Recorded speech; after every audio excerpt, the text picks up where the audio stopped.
Hello, everybody. Welcome back to Yakkety Yak with James and Zach. I'm Zach. And I'm James. Hello. Hello. This time we are talking about the starters, or things like starters. And we're going to start off today by talking about the Turtles Heroes in a Half Shell set, which is still around in the new modern.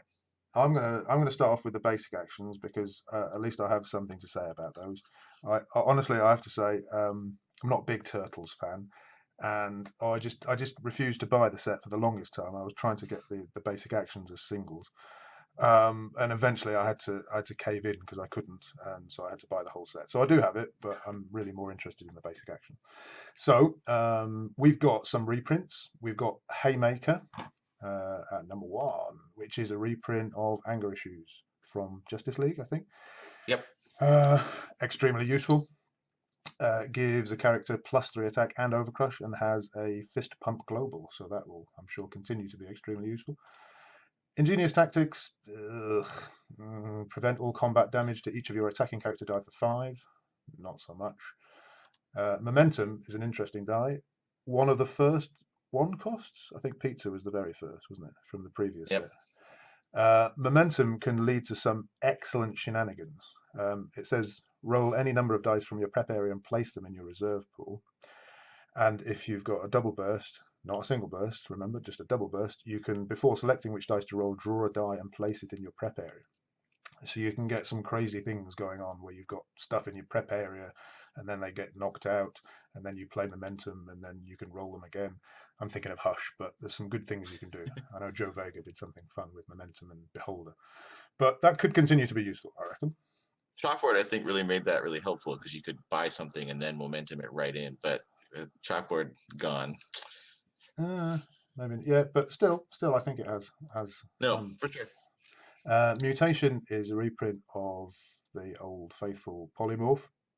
Um, you can swap a character die in the field zone with a target non-sidekick character die in that player's used pile, which means that you can use it to remove your opponent's characters if they have something in their used pile, which could be useful, and you can use it to poly in or mutation in characters that you've just bought. As long as you have a sidekick in the field, you can swap that sidekick for something you've literally just bought, which really accelerates the action. So that's super cool.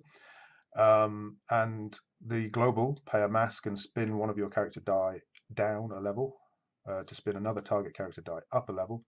Very useful for things like Awaken, I think. Hmm. What else have we got?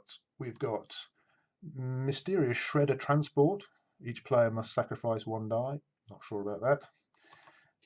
Nefarious Broadcast is brilliant, costs 2 and cancels any active effects of previously used global abilities, which means like pending Blue Eyes globals, although that's not relevant in New Modern. Like Um, force blocks or something, force right. attacks. Yeah. Okay. Things which are pending, but it doesn't mean that you have to undo stuff which is like once and done. However, more interestingly, you cannot from that point onwards use global abilities, so people can't blink back. What are we using these days? Kate Bishop. They can't Kate Bishop your marauding fix-its. Um, Very useful and only 2, but you have to sync things up and you have to roll it, which in the days of Scarlet Witch is a bit tricky. Speedy delivery is utterly useless as an action. Um, let's not talk about that. There's a ruling and it's stupid. But the global is very useful as a bolt pump. Um, Splinter's teaching is great. It's a reprint of Zach. Help me. Oh gosh, put me on the spot. Transfer power, That's the one. and it's brilliant. The action's pretty cool. I've seen it used to good effect, but I really like the global. And I know that Zach's used it a lot. Hmm. Pay a shield, swap the action. Swap the attack of a target character die you control and a target opposing character die. Extremely useful if you're attacking with weak characters and your opponent has some big stuff in the field, but you have a wider field, and at the last minute you can swap their attacks and defense, so you're suddenly attacking with the attack of their fix it or whatever. Yeah. Um, I was reminded recently that this is one of the only ways left to effectively deal with unblockable characters. I mean, there's Kate Bishop Global, but you can also just have this on your team and then let them go through. But maybe the only deal let your sidekicks attack worth the damage. yep, super cool. I like that. That's very good. Reclaim I think people use this for like as a cheap buy. I think maybe it was more popular with Rip Hunter to fish big characters which have not rolled out of your used pile. Hmm. But without Rip Hunter, maybe if you use the Eye of Agamotto Global to put it straight in your bag, and you can sort of recover a big 6 cost that you bought the turn before from, I don't know, maybe that would work. And finally, Unstable Canister, which is effectively a sort of Turtles flavor of Magic Missile, which is obviously a classic, great global, very useful, but obviously double-edged. And the die itself can lead to some misery. And I think that's it. I think that's it. I've spoken enough, so I'm going to hand over to Zach, who's going to talk about characters. Zach, very kindly, let me talk about the basic actions because I've got nothing to say about characters. I'm gonna see if I can do a little bit to convince James that there are some worthwhile characters in the set here. Um, Starting with a quick little Turtles team. So I put a team. I think it might have been this team or something very similar to this together a little while ago, and it can definitely be surprisingly effective and catch people a little bit off guard. I think it definitely was really helped by Chalkboard and being able to do stuff quickly, but um, uh, Turtle Power was a keyword from the very first Turtle set that allowed you to purchase Turtles character dice for less. But then they finally, in this set, they put it on a 2-cost character, so you can very easily get April out. And then she makes all your turtles cost 1 less, which means that they now cost 4, and you can buy them without having any extra kind of ramp. You just need to get 4 energy from your 4 dice that you roll. But then I liked the idea that you could then get Leonardo and Michelangelo and make them all 2 costs now. So now you've got 3 different turtle power characters, and you can really start to ramp up. And more importantly, you can get Metalhead, which makes all other non-Metalhead turtle dice unblockable. And Raphael means that your turtles cannot be targeted by opposing action dice or global abilities. So if you can get a couple of good rolls early, you can get April, you can get Leonardo or Michelangelo, and then maybe the other one, you can buy Raphael for 2. And then as soon as he's in the field and you've got Metalhead, all of your other turtles are unblockable and they can't be blinked back. And it doesn't take that many of them to get 20 damage pretty quickly. Donatello definitely helps because he can deal a little bit of bonus damage, and then if you're a couple damage short, then that can make up the difference. But that is 6 of your character slots, so if you wanted to make a little bit more control-oriented team, you could probably remove Donatello. And then you could, fit some control on there, and I think it might even be potentially viable. But I definitely have had the experience of sitting across from somebody, at least online, and them just kind of thinking, "Oh, this Turtles team can't possibly be any good," and then a couple turns later, I've got 20 damage coming at them that they can't do anything about. So, I think you have the element of surprise on your side. yeah, exactly, right. Nobody expects the Turtles to do well. So, certainly not the perfected Turtles team, but I think those are some pretty decent options. And I'd love to see it get tried out occasionally. Okay. All right. Other than that, other cards in the set. There were some really great Casey Jones in the last Turtle set, but I think this Casey Jones penalty box is probably my favorite of the 3 in this one. Got some life gain. I'm a little bit of a fan of life gain, but I probably wouldn't use him for the ability, especially because the fielding costs are always been atrocious on Casey Jones. Although they do look a lot more like Jubilee these days, so it's becoming more normal. The global, though, pay a fish, target sidekick character by must block this turn if able. If you've been following along with our 2-team takedowns, you might notice that I have a Captain America team that uses a force block, but I'm using the Wrecker one that costs 2 fists. And man, long gone are the days when you could spend a single energy in force block. And this one's great. It's only on sidekicks, though. And so, do you want to chance it and hope that your opponent has to field a sidekick at some point, or you trying to make sure that they don't field sidekicks?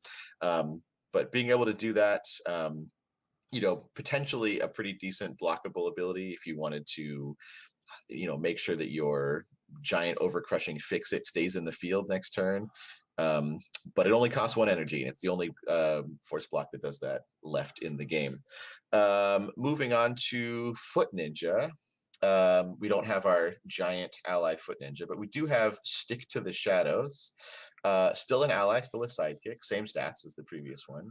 And when 2 or more Foot Ninja character dice you control attack at once, deal damage to target opponent equal to the number of attacking Foot Ninja character dice. I had this used against me in a tournament and completely was caught off guard by it. They're pretty cheap. They can be made unblockable with Insect Plague. And then if you can get them out, then you just attack with them. You deal direct damage. You've still got them coming at you. It can be very quick aggro. And there's not a lot of that left over. Max dice 3, though, bit of an issue. It does cost 3, yeah. It's not a No, 2 cost. and there's a maximum of 3 dice. Maximum of 3, yeah. So the maximum damage you can do with attacking with all 3 of them is 3 damage. And it's not, it doesn't seem like it's damage per die, so it's just going to be 3 damage total. But getting 3 damage for attacking, I mean, maybe they get knocked out, but then they just come right back because they got really low fielding costs. I think that can be kind of fun. Okay. We've got Hamato Yoshi, Protective Parent. Man, I really wanted to make a team with this back when we had Kel Global. I think we're gonna probably mention that every single video from James. When he's blocked, and there is Force Block Global still, deal half of the blocking character dies attack rounded down to target opponent. So maybe you force block their Fix It. You attack with Hamato Yoshi, you ping their Fix It a couple times, and then you deal half of his attack to your opponent. That's pretty good. Back when you had the ability to swap attack and defense, I like the idea that you could attack with him. If they block, they'd take some damage. If they didn't block, you just swap his attack and defense, and they take 7, 8, or 9 from him. So that looks a lot like a Matt Jourdain team idea to me. I think he did run. Yeah, right. So anyway, I've always wanted to brew with this card. It's pretty expensive, especially for not having very good attack stats, but still some interesting combos possibly there. Moving on to Karai. Hope I'm saying that right. And I couldn't choose, so I picked 2 of them. Karai Dark Lineage. While Karai is active, sidekicks cannot attack. A little while ago, there was the promo Scarecrow, and that was all characters with attack of 2 or less can attack, which obviously helped against level 1 Guy Gardeners and all kinds of stuff. But maybe if you start to see some sidekick teams with Jubilee or some team up sidekick teams, being able to make their sidekicks not be able to attack at all would be pretty helpful.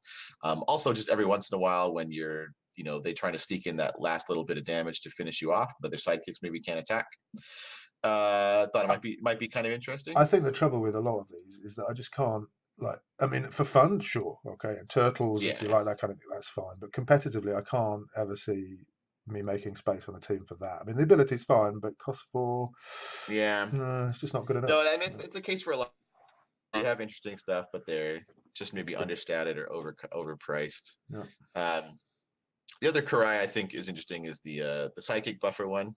You can actually get we lost quite a lot of cards, but you can still get Malekith, you can get Karai, you can get Wong, and all of a sudden your sidekicks are all 4/4s now or something. It's not so much. It's not so much flying sidekicks as sort of shambling sidekicks in this game. Yeah, no.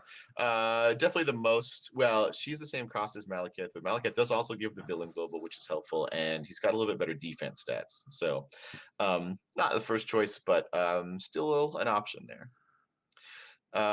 And then I'm going to jump way down the list here, which is going to include an 8-cost shredder, to Rennet Tilly. And I actually think all the Rennet Tillys are really interesting. They're definitely not win cons. They're not ramp. They're just kind of these interesting utility pieces. So Apprentice Timestress lets you re-roll 1 die 1 extra time, which, I mean, I think James is right. It's not going to be a competitive one, but, maybe just getting that extra chance at whatever it is kind of helpful. There's the interesting one, 79th dimension of null time. At the end of your roll and reroll step, you may spin any action die in your reserve pool on a non-energy face to any other face. See, that's the thing. I mean, how many people have misread this, including me? The fact that it says non-energy face, you already have to roll it to the action face, and then you can change it to between. I mean, before Scarlet Witch came out, this was a lot easier. And I think the obvious use case for this is you get an action on an energy face.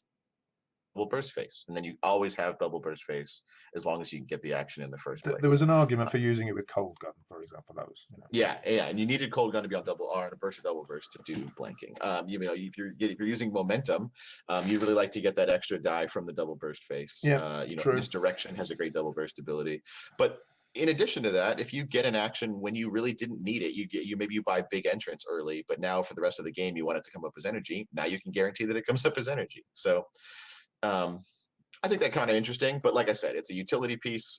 It's not necessarily gonna be your win con or your ramp or anything, but can help you out a little bit. And then the other one is the impeccable timing. When fielded, you may move a die from your reserve pool to your use pile to roll a different die from your use pile. So as James is talking about, maybe you have a second chance at a character or something that went through unblocked last turn, and you just move a sidekick into the reserve pool, and then you get another chance at that. It could be kind of interesting as well. Okay.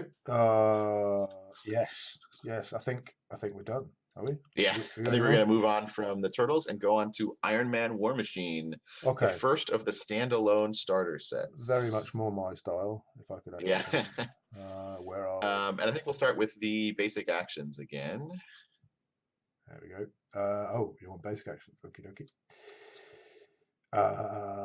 What You we want got? to champion the Armor Wars basic actions? No, not really. Not a huge fan of. No, not really. Cone of Cold is a reprint from Fair and Under Siege, I think. No, the previous one. Battle for Faerun, I Battle think for the Faerun, original. and very useful. You like that, don't you? In fact, you used I it the other do. day.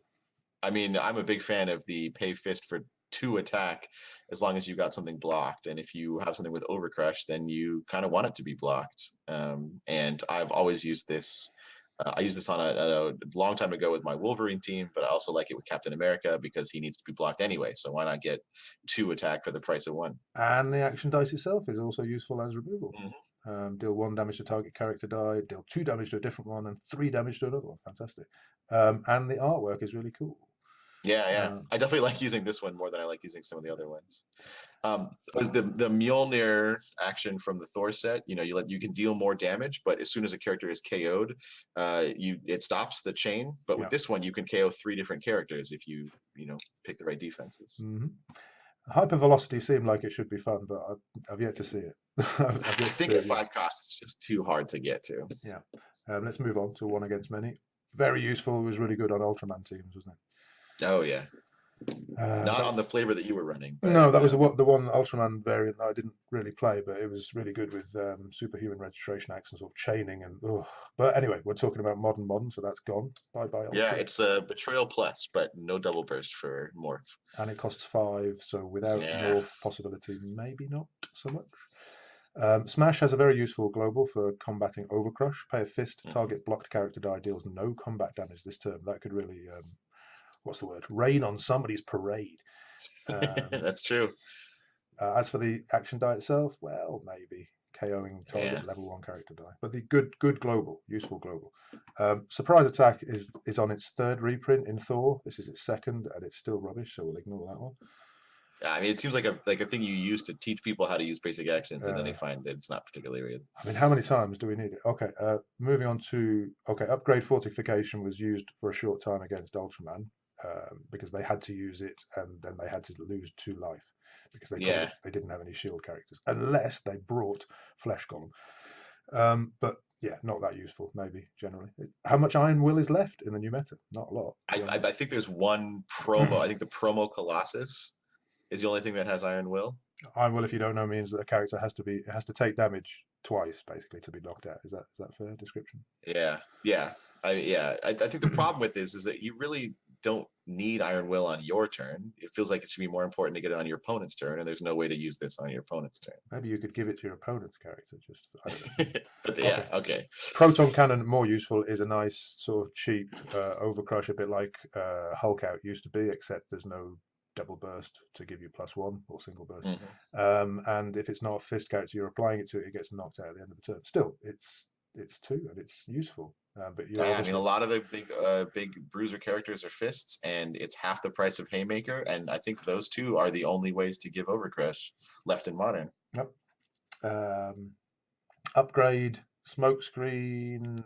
It makes a target level 1 mask character die unblockable, which sounds really useful, but a lot of the dice that you would like to be unblockable, you don't really want them on the level 1 phase, ideally. But Well, couldn't you use this and then make it unblockable, and then after blockers are declared, you could spin it up, right? yeah, if you had Yeah, Giganta, for it's a lot of example. work. We've talked about unblockable characters possibly being more useful, and this could be a way to do it, although it's a little bit too specific about what can be unblockable.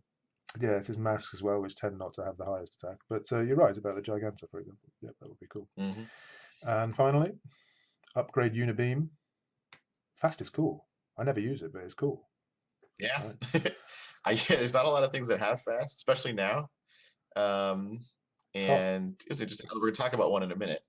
Um, Target character but die you control gets +2 attack. If it's a bolt character, it also gains fast, which means, for those of you who don't know, it deals its damage before non-fast characters deal their damage, which means it might knock out the other character before the other character ever has a chance to do its damage. Is that right?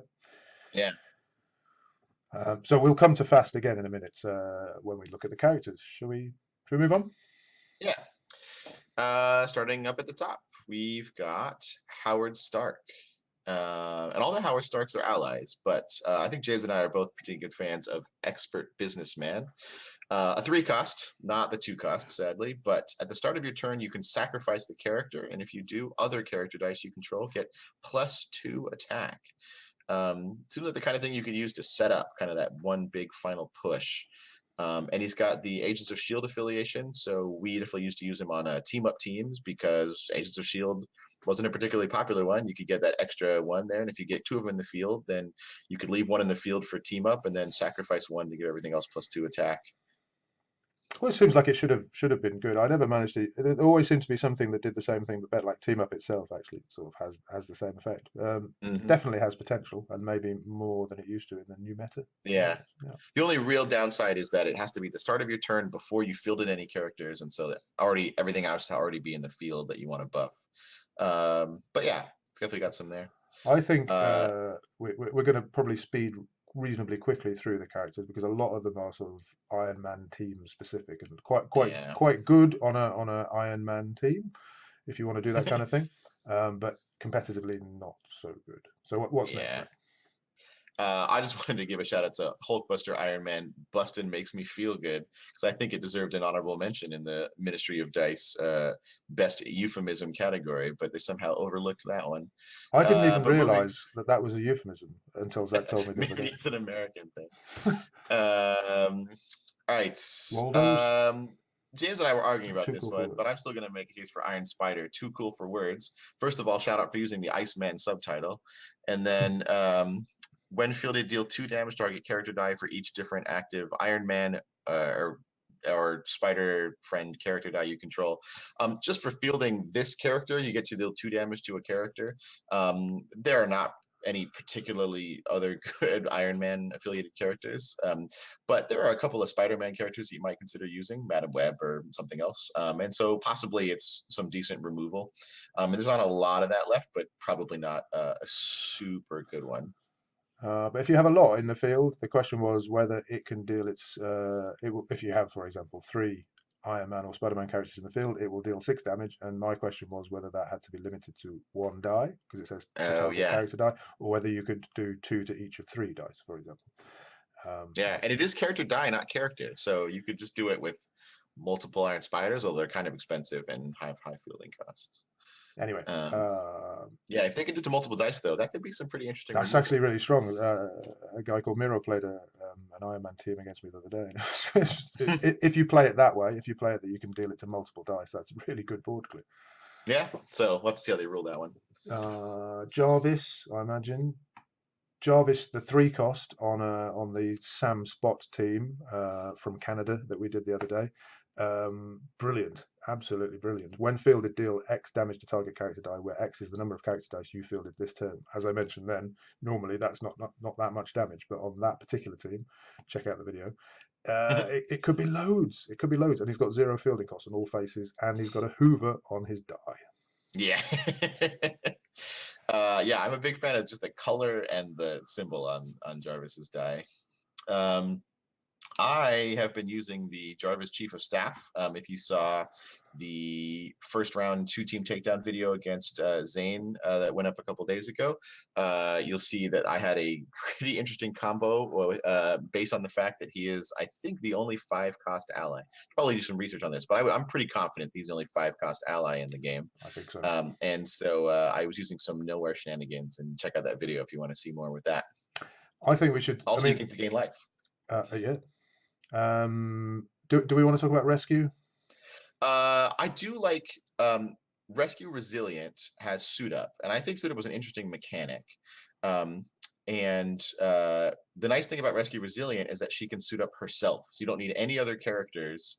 I mean, you can use Pepper Potts, but all of the Iron Man at the top of this have to have an Iron Man in the field to use their suit up. But Rescue, you can use Rescue, get her in the field, and then buy another one, get it immediately into the field, and then prep a die for next turn, which I think is kind of an interesting mechanic. And if you don't roll her as a character face, your opponent loses 1 life for each Rescue ride that rolled an energy. So you get energy and they lose some life for it, which they can't prevent. Suit up is a way of sort of accelerating getting things into the field. Again, that was used against me the other day, and it can be a bit of a surprise. So you get a rescue to replace the one you just knocked out, and they get to roll that one next time. Yeah.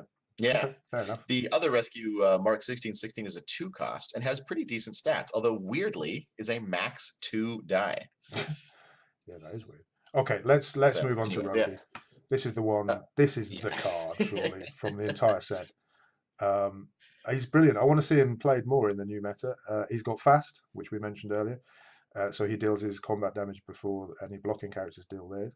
When War Machine knocks out an opposing character die with combat damage, deal 2 damage to your opponent, and that would be per die that he knocks out. And he's got weird burst. On his burst phase, he gets +1 attack. So effectively, he's got 3/3/4 for that particular card as an attack.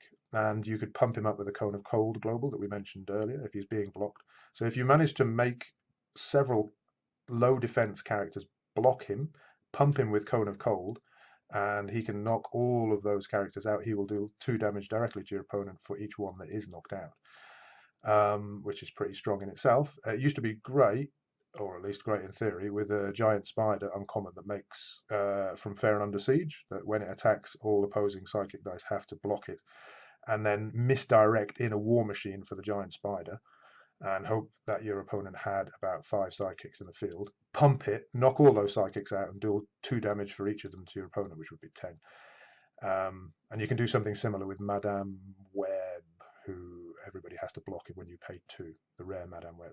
And then poly him in, or mutate him in, or misdirect him in. Yeah, he's cool. Yeah, no, that's definitely fun. One of our very first videos, I think, on the channel, you were running a team with that, and I had never used it before, and it was very effective. Yeah. Okay, shall we? Are we done? We're done with Iron Man? Yeah, I think we can move on from Iron Man to the other standalone starter, Superman, Wonder Woman. Okay, we're on 28 minutes, just so you know. Where are we? So you start, and while I'm finding it, because I have to click around a bit. Okay. So once again, looking at the basic actions to start off with, we have got Dimension Door, a crossover from the old Battle for Faerun set, which is now a DC action, but target character die you control cannot be blocked. It's a 4-cost, but being able to make anything unblockable, including, I don't know, Mr. Fix-It, that's pretty good, and definitely worth the price of entry there, I think. There was a good combo in times gone by with Ultraman, Super Rare Ultraman, and Dwarf Wizard. Yeah. But that's not new modern, so let's not talk about that. But you can, I'm sure. Yep. I'm sure that's around. Misdirection, immediately popular as soon as the set came out. Nice purchase cost, 2 costs there. Allows you to do some swapping, like Mutation does, although it only can be your own characters, whereas like James mentioned, remove some of your opponent's characters. And you get the same level, and if you get a burst or double burst, you also get to prep a die. I mean, it's a great action. It is very useful. Very useful. Everything we said about mutation, except swapping your opponent stuff, is true of this, and you get ramp off it as well, potentially. And it's 1 cheaper. So very good. Next. Yeah. Plot twist looks fun, but I've yet to see it used effectively. Who knows? Keep an eye on it. But it does, yeah, I mean, 5 costs, you get to steal opponent's dice just for a turn. Yeah, it's just hard to justify that cost. Laurier will prove us wrong. Okay. Resurrection. is a reprint from again from Battle for Faerun, I think. Yeah, And a lot of that going around. who doesn't love a bit of resurrection? They had to do that. Nice bit of graphics as well. And the global is really what we're talking about. Pay a shield once per turn. On your turn, draw a die from your bag and prep it. Not only is it ramp and giving you more dice next turn, but maybe more importantly, it allows you to manipulate your bag because you can reset your bag while some of the dice that you've paid that turn are in transition. So you can get the stuff you've just bought into your bag quicker. And that's really important for. Yeah, no, definitely.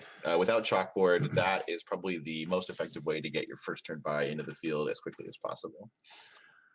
Uh, man, I can't wait to get a foil version. Maybe. Maybe. Save So Civilian is a reprint from the original Justice League. it's been And reprinted in Thor as and they Midgard, I made it think. again in Thor. Yeah, they just keep trying to push that on us, but I don't think we want to use it. Still not that good. Small Step for Man. There could be shenanigans with Shockwave and Morph uncommon, I think. Yeah. It's only There 3. was immediately like some speculation about the White Dragon that I mean it's rotated since, but that you could that level 1 characters can't block if they got hit by a breath weapon. So you can see a couple of use cases for this, but it does affect your own characters as well. But maybe you can find a way to spin your characters back up again, or knock out all level 1 characters or something. Yeah, I think there's got to be something there for that, but I haven't seen it yet. Uncommon Morph, Shockwave from Thor, basic action, so using the double burst on that, and Hawk Girl rare to spin your own characters up when you attack. I'm Yeah, positive I that could do it. could be all right. Take Cover gives extra defense, which in the days without Kal-El, let's just mention it again, is it has some use, obviously as a defensive thing, but Yeah, maybe not as an action die so much. but just like the Iron Will action, it's not the turn you need the extra defense. This is a reprint as well, and I remember using the old one on. I think I used it on Odin or something, and there was a combo with Uncommon Thor from AVX where, God knows, if you had Odin active, this was in a Giants thing. If you had Odin active, then Thor was unblockable by characters with less defense than Odin, and you could use this to give Odin massive Oh amounts of yeah, defense. yeah, But that's not New Modern, and I don't know, maybe not these days. yeah.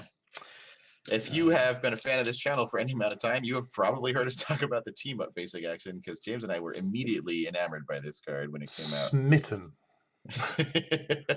If you build properly for this, it's just as effective as like Half Elf Bard.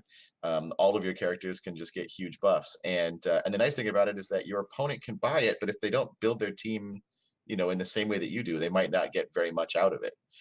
If anyone's just listening to this rather than watching, it says each of your character dice get +1 attack and +1 defense for each different affiliation among your active character dice -1.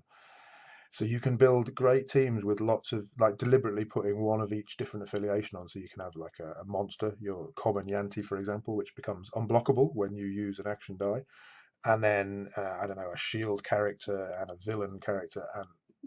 And you can get some big stuff going on. Yeah. We lost all of our globals that grant affiliations, I think, but I'm really kind of hoping that some of those come back, and then this can be even better. We used to play as a really wide field where you would have more characters than your opponent. And so each of those, surplus psychics, let's say, would be getting buffs of +3, and it doesn't take too many four attack psychics to get through before you kill the other person. But these days it's being used also with unblockable characters, like I mentioned, common Yanti. Yeah. And that's a very effective. And they start off with 3 attack, so I think that might be pretty effective. Scarlet Witch, I think, is pretty tough to get around with this because you really need that to happen. But yeah. And then this came out before Scarlet Witch, and we were happily using it until that day. Okay. All right, so we got the Outsider, which is a reprint of a promo, which I think is the first time we've done that. The action itself, if you're playing villains, is pretty good. You get a free villain at level 2. Otherwise, it goes in your use pile. And if you drew a sidekick instead of a villain, you get to maybe try it again next turn. Yeah, it's a good thing. And it does also say field, I'm realizing, so you can use it to trigger Nobby. And who doesn't like fielding things without having to roll them? I know. Oh yeah, we got to roll the Outsider. And then the global, pay 1 to give a villain +2 attack, kind of like the Konako global, but they don't have to be blocked. But unfortunately, only once per turn. Extremely useful with what could be some unblockable villains? What's an unblockable villain? Yeah, I know that Philip was using it with Oh God, the Two-Face. Two-Face. Yeah. Yeah, Rest in peace. Okay. yeah, And Truce, great piece of art. Looks like I think it can be useful on the right team. If you need yeah. something to KO your dice, and the normal way you're doing it is getting blanked or something, then this could be useful. I preferred, was it Vigilante Justice on the from Oh, yeah, from World's World's Finest. Finest, where you KO'd your characters and they had to KO two of them. That was great. But Yeah. this No, serves I a always wanted purpose. to pair this up with when KO'd effects, and I don't know, I can never get it to line up right. It seems like Anyway, it might be useful for something. Let's maybe go with on. the absorbing man, you get double your effects. I think that's character ability. Isn't it? Oh, you mean like, okay, I see.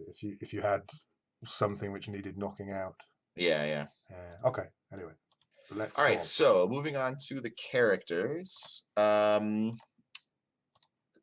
don't know how top tier this is, but we've got this 5-cost Artemis, renouncing Olympus. While Artemis is active, all sidekicks must attack. Which is kind of a nice, if you need to keep your opponent's field clear for some reason, that seems like it could be a way to do that for free. Oh, I'm not convinced by Artemis, but yes, Yeah, yeah, I mean, you're right. James will go for it. I think it might, it might be interesting. I'll probably play around with it, maybe not in a super high competitive situation. I think we should whip through some of the early ones because we know there's some really good stuff at the end. Cheetah, when fielded KO, no, not yes, when fielded KO target opposing sidekick. If you do, draw a die from your bag and prep it. Maybe not. Probably Or massively. with all the villain control pieces, some manner of monster. When you field a non-cheetah villain character, you get to prep a die. Yep. Okay. Giganta. Let's mention that's important. Oh, the pay a fist spin target character die up 1 level. You Yes. don't get to spin down a level, which was tricky with Awaken because you needed them to be low level so you could spin him back up again. But yeah, being able to spin a character up a level without having to use mutation as one of your actions, that was pretty good. Jimmy Olsen. Ooh, that was big for a little while, for a few months, wasn't it? Yeah. While Jimmy Olsen is active, your Superman and Supergirl character dice cost 2 less to purchase, minimum 1, and may be fielded for free. Oh, that and don't underestimate that fielding for free. Oh That's yeah, that was the part that was super effective. A lot oh the Superman that got cheaper is rotated, and so it's a little bit tougher. But still, I mean, there's 6-cost Superman that are now 4-cost, and they always field for free.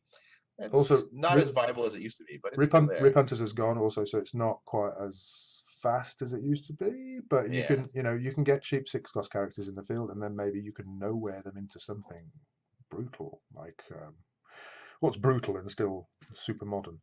Thanos. Thanos is There's pretty good. Thanos, the 7 costs that blanks all villains. Yep, that sounds good. Yeah. So it was really good for a short while, and it might still have potential. I think Yeah. Steve, I'm going to call him Steve Irwin because Steve Irwin. Sorry, mate. Not that one. This one with it. Okay, you can pronounce the subtitle. You're in liaison. So okay. Patrick Barley, Shadow Meld, has just been using this, has brought it to our attention that, crikey, when Steve Trevor is KO'd, you may immediately purchase a Wonder Woman die for up to 3 less, minimum 1, and prep it. And that's also on your opponent's turn. And as we'll come to in a minute, there are some fantastic Wonder Women, so that could be really useful. He's got Oh very yeah. good fielding And costs and how refreshing is it to see a character with a when KO'd ability that only has 1 defense? yeah, I mean, nice. how many characters have we had that have when KO'd effects with like 5 or 6 defense? And you're like, well, when am I ever going to get that to happen? And You needed blue eyes or whatever. I mean, it's pretty much guaranteed he's going to get KO'd. I've just realised his die is actually a plane. Is it a plane? Yeah. Because he was a pilot, right? I've looked at that 100 times and thought, what the hell is that? Okay, now I No, don't look too hard at the cheetah die. It'll make you go crazy. make you go blind. Supergirls, no good Supergirls. I tried to find some Supergirls I liked. I do have a little bit with Superman living in a world of cardboard. I think there's only these 3 Superman left in New Modern. We'll probably see some more in the fall when the next DC set comes out. But Superman gets +1/+1 for each different energy type you have in your reserve pool. Yeah. So a 7/8 at level 3 that can field for free and then possibly get up to 4 extra attack. Unfortunately, not a fist character, and so you can't use. Well, you can use upgrade proton cannon on him if you're willing to get him KO'd, but then he fields for free in the next turn, so maybe not so bad of a deal. Let me be clear when I say no good Supermen and Supergirls. I'm sure playing in set, if you want to play that kind of thing, that's absolutely fine and good fun. Well, I mean, sort of competitively, really. And they could be useful for nowhereing up into something bigger. So, Yeah, and I they mean, have having a 2 discount is not nothing. they Being all able to they, buy that without having any extra ramp, just you roll 4 dice, 1 shield, you get a Superman, and then you turn it into a 7 cost. That's pretty good. and they all have massive stats, even if you ignore the text on them. So, yeah. Hmm. And let's get on to the good stuff then. Oh man, we just talk about all the Wonder Woman. I think we should, yeah. So while Wonder Woman is active, this is Child of Clay. Global abilities activated by your opponent cannot target character dice you control. So that's an end to your opponent's Kate Bishop globals and Splinter's teaching globals that we mentioned earlier. At least while she's in the field and not blanked. So that's pretty cool. Hmm. And We've she's got got Ambassador of Peace. While Wonder Woman is active, players cannot use the global abilities on character cards on their team. Another way to shut down Kate Bishop. And if you don't bring any globals that you're relying on, it's double-sided, but you can build around it, and maybe your opponent needs some of their globals, and now they can't use them anymore.